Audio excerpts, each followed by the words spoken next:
Le problème quand on est un entrepreneur, un créatif ou qu'on a plusieurs passions en même temps, c'est qu'on a toujours du mal à rester organisé dans ces différents projets. Et moi j'échappe pas à la règle, entre YouTube, les formations et les missions freelance, on peut vite s'y perdre. Donc sans un minimum d'organisation, pour quelqu'un qui est un peu perfectionniste avec un minimum d'éthique de travail, ça peut vite mener à une pression constante. Et c'est normal, le cerveau est fait pour avoir des idées mais pas pour les stocker. Du coup depuis toujours, surtout depuis mes études sup en prépa, j'ai cherché à améliorer constamment ma productivité, je me suis renseigné sur différentes méthodes qui pouvaient nous rendre plus efficaces. Et des conseils, des méthodes ou des applications pour augmenter sa productivité, je pourrais vous en partager plein, j'en ai déjà partagé pas mal sur la chaîne YouTube. Mais au final, j'ai vite compris que l'utilisation d'une dizaine d'applications pour augmenter sa productivité, ce n'était qu'une illusion et que la seule chose qu'on augmentait, c'était sa procrastination. Et au final, c'est normal parce que être productif, c'est quoi? C'est accomplir une tâche qui a un maximum de valeur en un minimum de temps. Et pour que ce temps soit minimal, il faut réduire au maximum toutes les frictions possibles, dont la gestion des différents outils qui ne communiquent pas toujours entre eux. Et ça, je m'en suis bien rendu compte. Il y a tellement d'outils, de méthodes, d'applications que j'ai utilisées pour augmenter ma productivité pendant une semaine, 2 semaines, 3 semaines,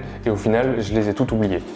Ça fait maintenant plus d'1 an que j'utilise l'application Notion littéralement tous les jours, que ce soit aussi bien pour noter mes idées en vrac, pour gérer mes différents projets entre YouTube, les formations et les missions freelance, ou encore pour libérer mon cerveau. Dès qu'il a une idée, hop, je le note sur Notion et comme ça, le cerveau peut se concentrer sur autre chose. Alors ça fait longtemps que je voulais vous faire cette vidéo où je vous explique comment j'utilise Notion pour gérer à la fois ma vie perso et mon business, et justement Notion m'a contacté il y a pas longtemps pour être le partenaire de cette vidéo, donc ça tombe à pic. Donc dans un premier temps, je vais vous expliquer ce qu'est Notion et comment ça fonctionne, et ensuite je vous montrerai comment j'utilise l'application moi personnellement pour augmenter ma productivité, et ensuite je vous expliquerai comment je fais pour gérer tout mon business avec Notion.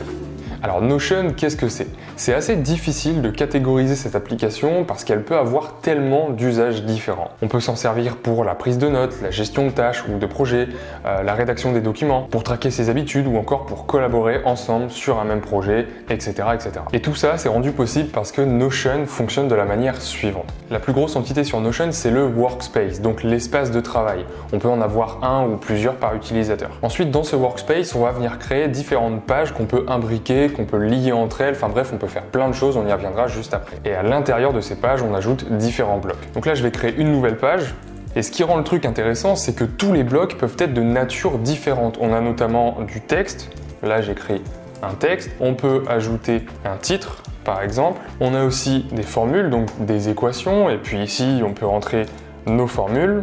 On peut également créer des listes à cocher ou encore des tableaux. Alors on a des tables of content, on a des tableaux sous forme de post-it, de galeries, de listes, etc., etc. Donc là je peux créer un tableau. On peut aussi ajouter des images, on peut ajouter des vidéos, YouTube, Vimeo, on peut ajouter également des audios, SoundCloud, Spotify. On a également des blocs de code, très intéressants pour nous. Et on a également la possibilité dans une page de faire référence à d'autres pages Notion. Comme là je peux faire référence à ma page qui s'appelle Mission Freelance et je peux y accéder directement. Ce qui fait que ça rend la personnalisation quasiment infinie et qu'on peut créer notre système d'organisation 100% personnalisé. Et c'est ça que j'aime bien avec Notion, c'est que même si ça prend un peu de temps au début pour se familiariser avec l'outil, on peut se créer une organisation personnelle pour quelconque utilisation. Et pour ceux qui n'ont pas envie de s'embêter à créer un système sur mesure en partant de zéro, il y a tellement une communauté énorme d'utilisateurs de Notion que vous pouvez forcément trouver un template qui correspond à vos besoins et que vous pouvez télécharger dans votre propre espace de travail. Et tout ça, je le précise, on peut le faire gratuitement parce que Notion propose forcément des plans premium, mais ils ont un plan gratuit qui, honnêtement, pour la plupart des utilisations,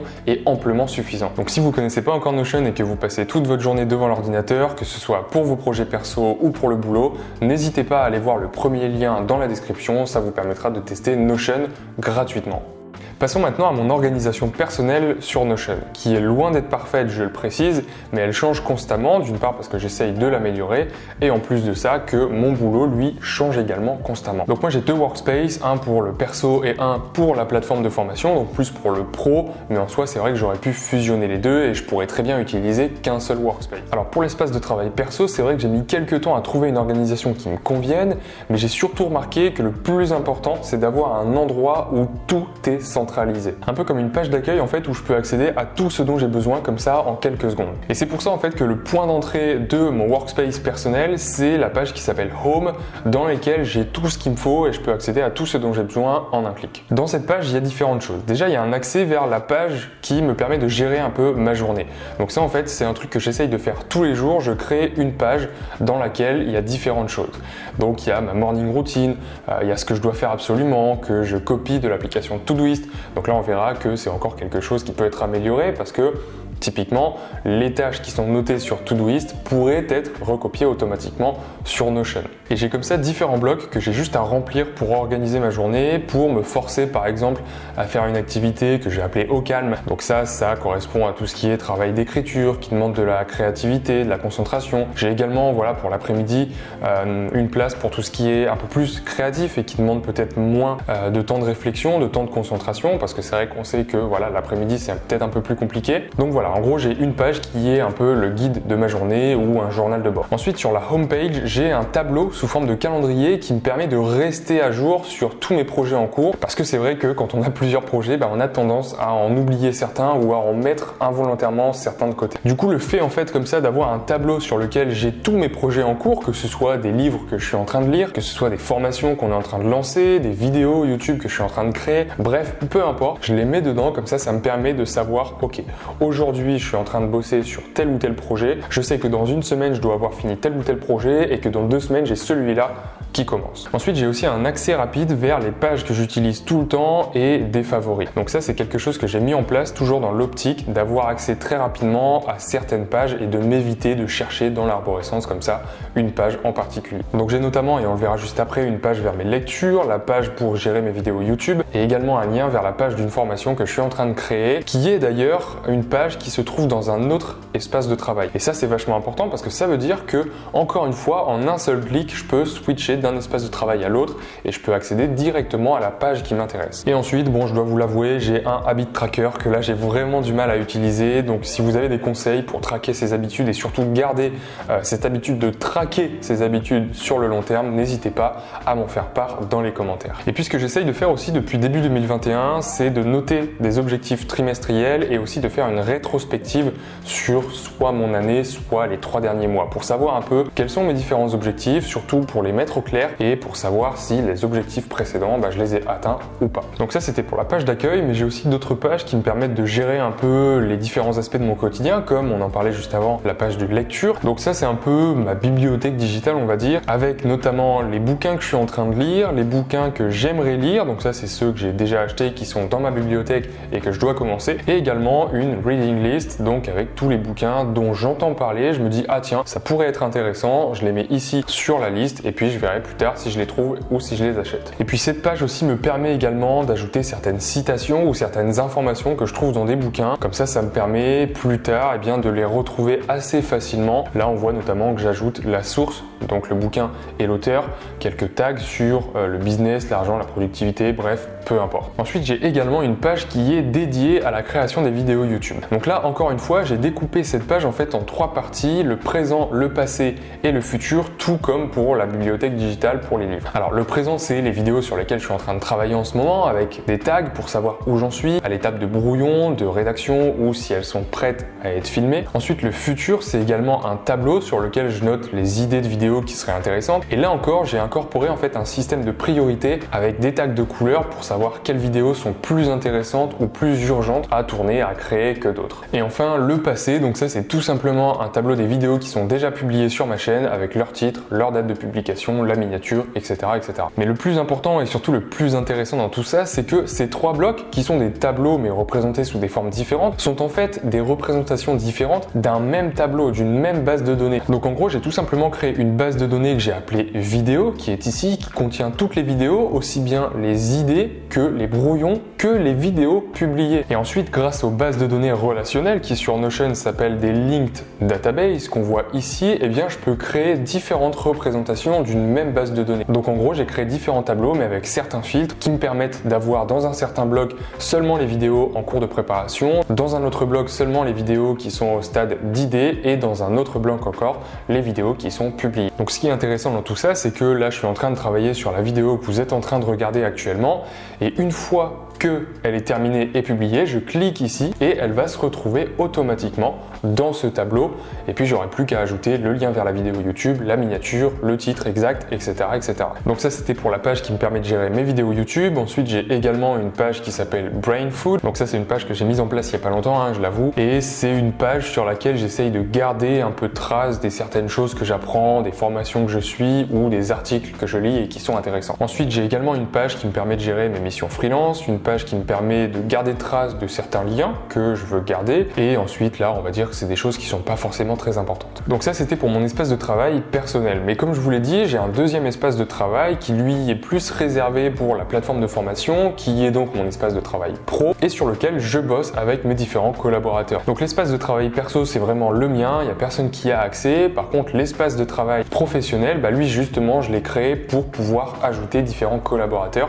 et on peut travailler ensemble sur certaines pages. La partie centrale de cet espace, c'est la page formation qui regroupe toutes les formations de la plateforme qui soient déjà publiées ou en cours de création. Comme vous le savez, mon objectif principal depuis plusieurs mois, voire plusieurs années maintenant, c'est de créer une plateforme de formation qui aille plus loin que les tutos classiques, on va dire, qu'on peut trouver à droite à gauche sur internet et qui vous accompagne pour vous lancer en tant que développeur freelance ou dans une entreprise et créer votre carrière sur mesure. Donc dans cette page, on a un tableau avec les formations, leur statut, donc si elles sont publiées, en cours de création, si ce sont que des idées, etc. etc. Et ce qui est bien avec ça, c'est que chaque formateur a accès à sa propre page de formation. Par exemple, Vincent qui a créé la formation Devenir un pro du React et qu'on a lancé la semaine dernière, il a un accès total à cette page-là, ce qui lui permet de créer la formation, de créer le contenu, etc. etc. Donc cette page, il peut y accéder depuis son propre Notion, mais comme elle est dans mon espace de travail, moi aussi je peux y accéder, moi aussi je peux lui faire des commentaires, je peux la modifier, etc. etc. Et ça en fait, ça me permet de lui faire des retours très facilement et inversement, lui, ça lui permet de me montrer une partie de la formation, de me poser des questions et on peut comme ça collaborer sur un même document, sur un même projet, chacun de notre côté de manière très simple. Ensuite, j'ai une page qui regroupe les différents processus qu'on a mis en place dans ma boîte. Donc ça peut être par exemple comment créer une formation, quelle structure de formation adopter pour qu'elle soit efficace, ou encore le modèle de mise en page qu'on utilise pour les formations, et même comment partager les vidéos une fois qu'elles sont créées par le formateur pour que moi je puisse les mettre en ligne. Et le fait de collaborer comme ça à plusieurs sur Notion, ça permet de garder une certaine cohérence dans les différentes formations et plus généralement sur tout ce qu'on publie. Et moi ça me fait gagner du temps parce qu'une fois que le document est rédigé, j'ai plus besoin de l'expliquer au nouveau formateur, j'ai juste à lui envoyer les documents nécessaires et puis il a tout ce qu'il lui faut de son côté. Ensuite j'ai une page avec quelques notions théoriques, donc ça c'est des mini tutos que je peux soit utiliser dans une formation, soit que je garde à titre personnel. Et ça en fait ça nous évite à chaque fois qu'on a besoin d'une notion en particulier de la réécrire, de la reformuler,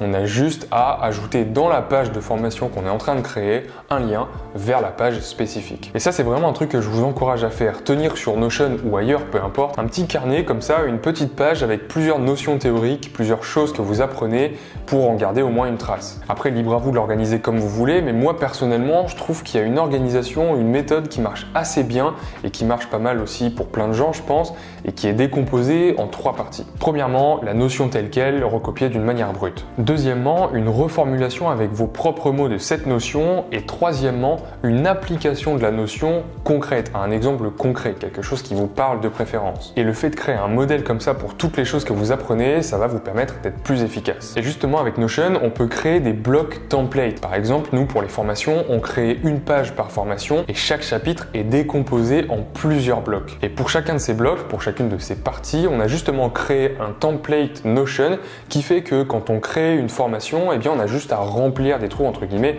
Alors c'est pas aussi simple que ça, mais ça nous permet de gagner quand même pas mal de temps. Et cette méthode peut s'appliquer à n'importe quoi, à vos révisions, à vos prises de notes, à vos factures, enfin bref, les possibilités sont infinies. Ensuite, j'ai une autre page sur laquelle je vais pas trop m'attarder parce qu'elle est organisée de la même manière que la page sur mes vidéos YouTube, c'est celle des podcasts, où là tout simplement j'ai un tableau avec les différents invités du podcast, l'état de l'épisode, s'il est publié, en cours ou si je dois encore contacter l'invité. Et après, encore une fois, j'ai quelques pages annexes pour les choses un peu moins importantes ou en tout cas les choses qui nécessitent moins de structure comme la clarification de mes objectifs, etc. etc. Donc voilà, ça c'était pour l'organisation de mon Notion, aussi bien personnel que professionnel. J'espère que cette vidéo vous aura plu. N'hésitez pas à me dire en commentaire si vous aussi vous utilisez Notion et si oui, comment. Quelles sont vos méthodes pour être plus efficace, plus productif? Et si vous ne connaissez pas encore Notion, n'hésitez pas à aller voir le premier lien dans la description.